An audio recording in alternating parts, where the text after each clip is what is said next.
আমরা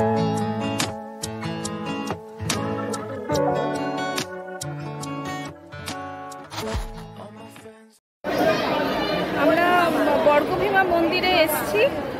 আমরা দেখো এই বর্গভীমা মন্দিরে পুজো দেখলাম, পুষ্পাঞ্জলি আমরা দিইনি যেহেতু আমরা ব্রেকফাস্ট করে গেছি। আমরা সুন্দর পুষ্পাঞ্জলি দেওয়ার লাইন, সুন্দর দেখলাম ঠাকুর, বেশ সুন্দর, খুব একটা ভিড়ও ছিল না।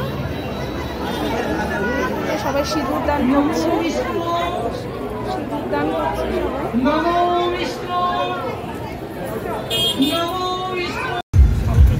হ্যালো। তো আমরা বর্গভীমা মন্দিরে থেকে এখন যাচ্ছি মহিষাদল রাজবাড়ি। খুব ইচ্ছে ছিল, বর্গভীমা মন্দিরটা অনেকদিন এই রাস্তা দিয়ে দীঘা গেছি, মন্দারমণি, তাজপুর গেছি, কিন্তু কখনো বর্গভীমা মন্দির হয়ে যাওয়া হয়নি।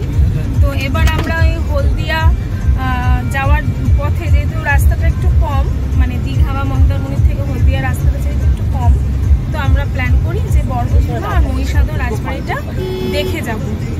তো এবার বর্গভীমা হয়ে গেল এবং আমরা মহিষাদল রাজবাড়ির দিকে যাচ্ছি।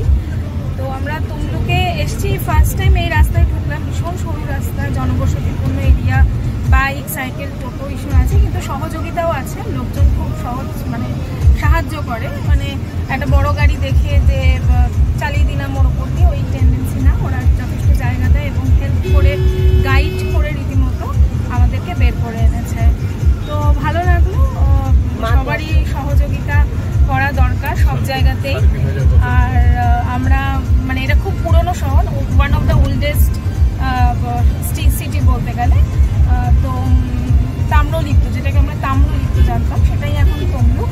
তো আমরা সুন্দর মায়ের দর্শন করতে পেরেছি। পুজো দিইনি, পুজো দিলে হয়তো আরেকটু সময় লাগতো, যেহেতু সাথে বাচ্চা বয়স্করা আছে, তাই আমরা আর ওইদিকে যাইনি।